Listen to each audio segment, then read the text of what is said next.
AS3 ने cash flow statement prepare करने के लिए दो मेथड सजेस्ट की हैं। एक का नाम है डायरेक्ट मेथड, दूसरे का नाम है इनडायरेक्ट मेथड। अब जैसा इनका नाम है उसी तरीके से इनके अंदर रिपोर्टिंग होनी है कैश की। डायरेक्ट मेथड का मतलब हुआ आप सीधे सीधी रिपोर्टिंग करो, कैश रिसिप्ट को रिपोर्ट करो, कैश पेमेंट्स को रिपोर्ट करो, मतलब कैश के फ्लो को ही रिपोर्ट कर रहे हो डायरेक्टली, कैश आया और कैश गया।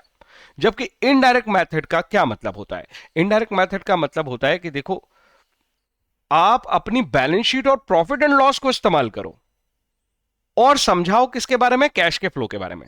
मतलब आप इनडायरेक्टली कैश के फ्लो को समझा रहे हो, डायरेक्टली नहीं समझा रहे हो। यहां सीधे सीधे कैश के रिसीट और पेमेंट है ही नहीं। Profit and loss and balance sheet को इस्तेमाल करके आप कैश का फ्लो समझा रहे हो। दैट मीन्स ये एक इनडायरेक्ट मेथड है। तो ये दोनों मेथड सजेस्टेड हैं, हमारे सिलेबस में केवल इनडायरेक्ट मेथड है।